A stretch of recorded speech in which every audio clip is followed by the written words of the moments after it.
Areo guapo nero coli.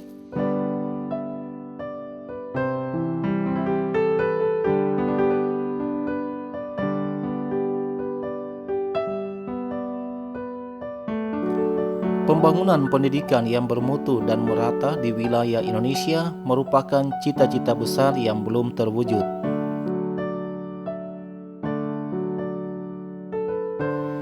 Banyak hal yang menjadi kendala, terlebih ketika ingin membangun pendidikan di daerah-daerah terpencil di wilayah paling timur Indonesia, yaitu tanah Papua.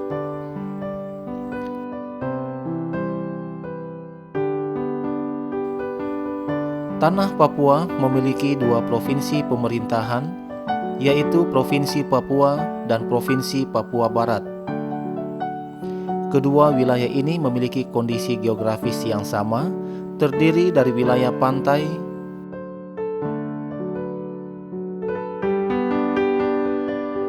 rawa,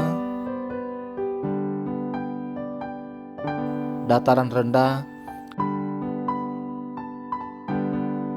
dan dataran tinggi yang mencapai 4.800 meter di atas permukaan laut.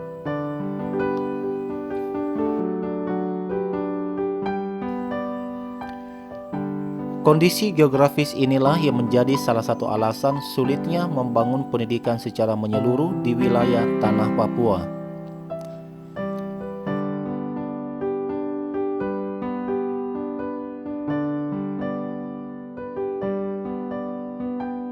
Selain kondisi geografis, masih ada masalah guru yang terjadi, yaitu antara kewajiban untuk mengabdi sebagai seorang guru dan hak untuk sejahtera belum terselesaikan hingga saat ini. Ketidakhadiran guru adalah sebuah fenomena global. Dalam banyak studi dan dokumen kebijakan, hal ini diakui sebagai salah satu penyebab utama terhambatnya proses belajar dan perkembangan moral anak, serta tidak terpenuhinya tujuan pembangunan nasional seperti tujuan pembangunan milenium dan pendidikan untuk semua. Hasil analisa studi UNICEF tahun 2012, masalah ketidakhadiran guru di Papua dan Papua Barat menunjukkan angka keseluruhan mencapai 33,5% atau 1 dari 3 guru di tanah Papua. Di Papua Barat angkanya mencapai 26% dibandingkan dengan Provinsi Papua yang mencapai 37%. Namun angka ini akan meningkat apabila semakin terisolasi suatu sekolah, maka semakin tinggi pula angka ketidakhadiran guru.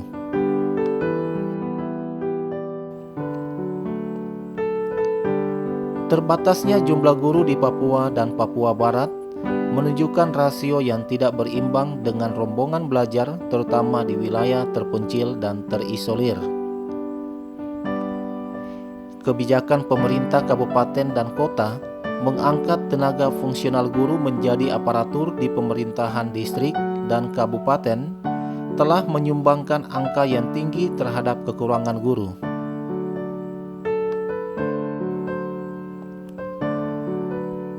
Persoalan pendidikan di tanah Papua bukan saja mengenai urusan ketidakhadiran guru.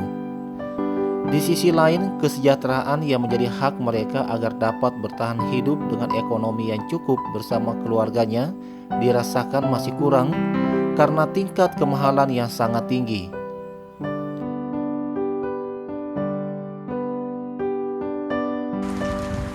Banyak guru yang tidak ada di tempat tugas. Dalam hal ini saya tidak bisa salahkan guru, tetapi ketidakhadiran guru di setiap sekolah itu banyak sebab-sebab. Karena penyediaan rumah guru di setiap sekolah belum. Nah, lalu guru datang dari jarak yang jauh. Selalu harus lewat dengan transportasi. Makanya setiap saat dia tidak punya uang taksi atau uang ojek untuk ke sekolah, jelas saja dia bisa tinggal, tidak melakukan tugas. Terus juga hal lain yang membuat guru itu jadi lemah adalah kesejahteraan guru. Selama ini betul-betul belum. Saya buktikan satu contoh bahwa uang makan atau LP yang sudah dianggarkan oleh negara, mungkin keputusannya itu tahun 2006 itu ada uang lauk. Sampai sekarang untuk kami Jaya belum kena, belum ada realisasi. Satu kali pernah diadakan pembayaran, selanjutnya sampai sekarang belum. Hal-hal ini membuat kecemburuan guru di lapangan. Membuat kecemburuan guru karena guru adalah manusia yang bisa rasakan bahwa dia diperlakukan baik dan tidak. Sehingga kalau ada pelayanan dari teknis, tenaga teknisnya tidak betul-betul belum maksimal, yang jelas membuat untuk tidak lakukan tugas.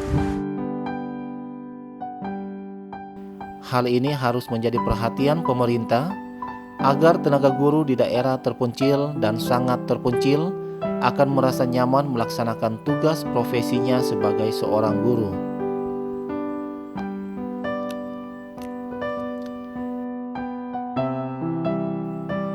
Pendidikan di tanah Papua saat ini, terutama pendidikan dasar, sangat memprihatinkan karena masih sedikit perhatian yang kita berikan agar penyelenggaraan pendidikan dasar ini bisa berjalan dengan baik di wilayah tanah Papua. Pembangunan lebih difokuskan pada infrastruktur yang selama ini belum memadai. Akhirnya, penyelenggaraan pendidikan yang terabaikan. Guru tidak mendapat layanan kebutuhan, sehingga meninggalkan tugas dan kembali ke kota untuk mengurus nasibnya. Situasi ini berdampak pada anak didik yang mendapat pelajaran dan proses belajar mengajar yang dilaksanakan menjadi asal-asalan. Anak pun dinaikkan kelas dan diluluskan sekalipun kemampuannya tidak memadai.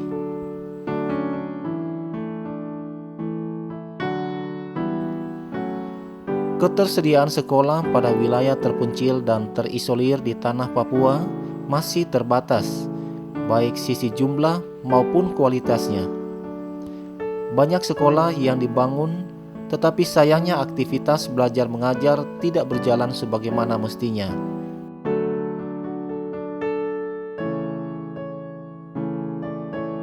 Di beberapa tempat di pegunungan, sekolah dibangun dengan kondisi fisik bangunan sangat sederhana. Bahkan merupakan inisiatif masyarakat agar anak-anak mereka dapat mengakses pendidikan yang bermutu demi masa depan mereka yang lebih baik. Tujuan pendidikan sekolah ini, di daerah-daerah ini tidak ada sekolah. Sekolah ada, tapi sekolah di Aniakerom itu hanya 5 km. Di SD Pirime juga itu lebih dari 5 km. Sehingga di sini anak-anak ini banyak tidak sekolah dan jauh, jadi belum ada buka jalan lagi. Ini hanya swadaya masyarakat saja, swadaya kami di gereja ini, beberapa gereja ini dengan gereja di sebelah, gereja 3 gereja ini atau 3 desa. 3 desa itu melihat bahwa kondisinya seperti itu, sehingga mereka berpartisipasi dan bahan itu berpartisipasi kantor juga dari kita sendiri dan cukup kita begitu. Ini karena pemerintahnya sekolahnya didikan lama, walaupun hubungan pemerintah dengan ini belum tahu. Ada gurunya ada di sini tapi tidak ada guru masalahnya. Mengambil begitu tidak ada guru.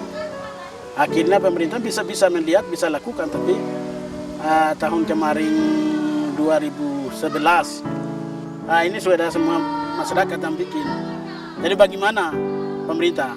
Kemarin baru dia sudah kasih bangku 20 tapi belum begitu pengadaan. Pemerintahnya itu saja, dan juga kemarin dan guru dengan itu saya belum tahu, tapi saya Saya tahu itu saja, tidak ada bantu di sini hanya untuk fisik. Ya. Sebelumnya mereka profesinya apa Pak? Sebelum jadi guru di sini? Itu guru di atas. Oh, guru juga ya? Ya guru SD juga, satu di sebelah, tapi tidak ada guru. Kami tarik mereka. Oh, Tidak ada guru di sini, mari di sini bangun. Daripada di sana, di sini kan anak-anak korban. harapan ke depan apa Pak? Untuk mengatasi yang guru itu, saya minta guru dengan gedungnya, gedung sekolah, papan tulis, dan kapur ini sudah ada masyarakat semua. Jadi selanjutnya saya tidak mampu karena itu kan pemerintah sudah ada. Jadi sekarang harapan bahwa itu saya semua sekarang ini bapak-bapak sudah turun sendiri, sudah lihat. Jadi saya harapkan pemerintah harus mengalih. Sudah, tapi pemerintah sudah perhatikan ini sekolah ini adalah di jalan.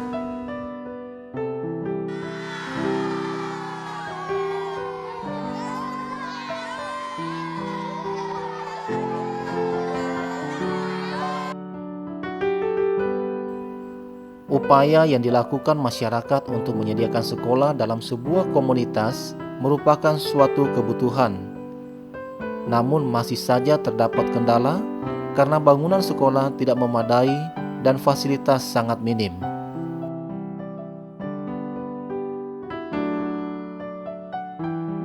Menuju sekolah akan sangat ditentukan oleh kondisi alam dan jarak yang ditempuh oleh siswa. Kebanyakan dari mereka menghabiskan waktu untuk menempuh perjalanan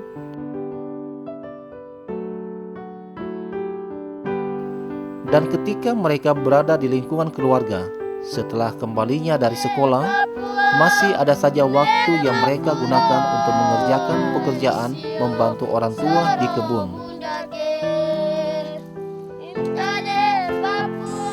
Kebiasaan masyarakat dengan pola hidup berpindah-pindah dan kebiasaan mengikut sertakan anaknya ke tempat pencarian bahan makanan selama berminggu-minggu, bahkan bisa mencapai berbulan-bulan.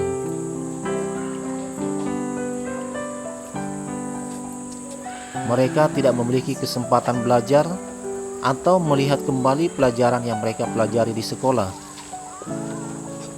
Hal ini menyebabkan kemampuan dasar siswa pada kelas awal untuk membaca, menulis, dan berhitung mengalami kendala karena kondisi pendidikan yang tidak dapat dilaksanakan secara baik di wilayah yang terbentur dengan masalah akses dan budaya yang tidak mendukung terhadap pendidikan anak.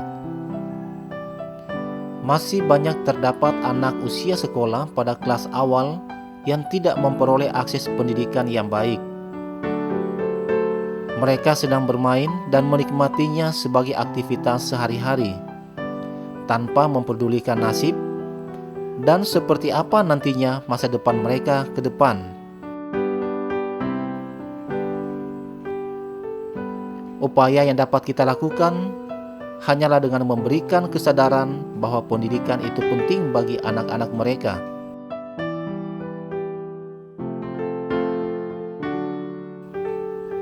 Bahasa terkadang menjadi masalah pada proses belajar mengajar. Berdasarkan data Summer Institute Linguistik Papua tahun 2012, di tanah Papua terdapat 275 suku bahasa. Dari banyaknya suku bahasa ini menyulitkan bagi guru mengajar pada kelas awal karena umumnya peserta didik masih menggunakan bahasa ibu sebagai bahasa pengantar sehari-hari.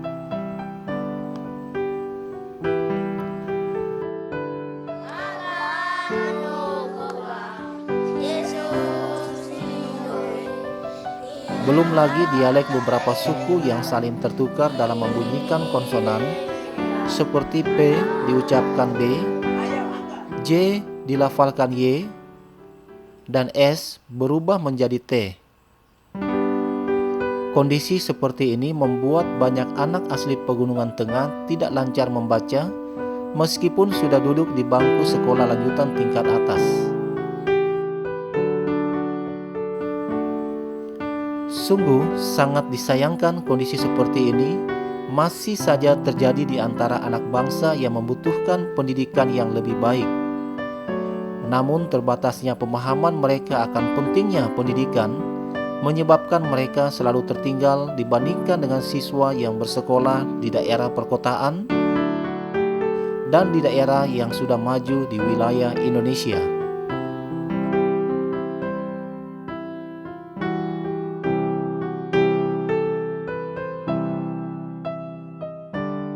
Banyaknya persoalan pendidikan di tanah Papua tidak lantas menyurutkan sikap pemerintah untuk membuat terobosan pendidikan di wilayah terpencil dan terisolir. Pendidikan di Papua kita kembangkan menjadi dua wilayah pendekatan. Pertama adalah wilayah daerah perkotaan yang utamanya kita kembangkan untuk peningkatan mutu, dan yang kedua adalah wilayah daerah-daerah terpencil atau sampai ke daerah pegunungan pedalaman. Kita utamakan pengembangannya ke jangkauannya untuk mencapai akses pendidikan. Nah, setiap daerah ini juga kita bagi dia berdasarkan pendekatan lingkaran konsentris. Yang bagian tengahnya kita sebut dengan daerah perkotaan, kemudian lingkaran kedua daerah pinggiran, lingkaran ketiga adalah daerah terpencil, dan lingkaran keempat adalah daerah terisolasi. Nah, seperti yang kita lihat bahwa pendidikan di daerah perkotaan di Papua berjalan lancar dan ikut bersaing dengan pendidikan lainnya di bagian Indonesia di luar Papua. Tetapi pendidikan daerah terpencil mengalami kendala yang cukup serius karena infrastruktur dasar yang tidak tersedia di daerah-daerah ini. Nah, oleh sebab itu kita harapkan ke depannya kita perlu lakukan pendekatan-pendekatan yang komprehensif, pertama dengan menyiapkan sumber daya manusia atau tenaga guru yang harus siap ditempatkan daerah-daerah terpencil. Papua harus menghasilkan guru khusus untuk menjawab kebutuhan guru di kampung-kampung di pedalaman Papua, karena dirasa bahwa guru-guru yang ada yang dihasilkan pada saat ini itu mereka tidak betah di kampung-kampung, sehingga pendidikan dasar agak sedikit kurang bagus karena gurunya tidak ada di kampung.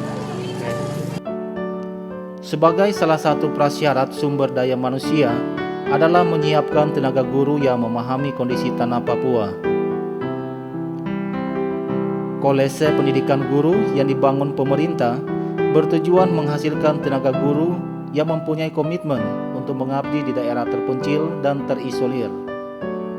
Siapapun dapat bersekolah di KPG, apakah asli putra Papua atau dari luar Papua.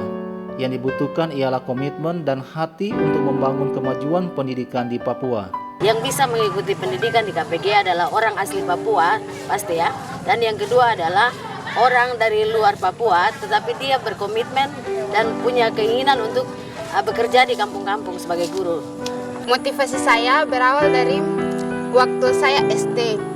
Saya SD di kampung, kekurangan guru. Kemudian saya karena dibiayai oleh om dan tante, jadi saya ingin menjadi seorang guru supaya di tanah Papua tidak kekurangan guru seperti di kampung saya. Inilah sebagian kecil potret kondisi pendidikan di tanah Papua. Masih banyak yang dapat kita perbuat untuk mereka. Hanya saja kita perlu menyatukan sudut pandang dan derap langkah kaki kita untuk mempersembahkan yang terbaik bagi tanah Papua.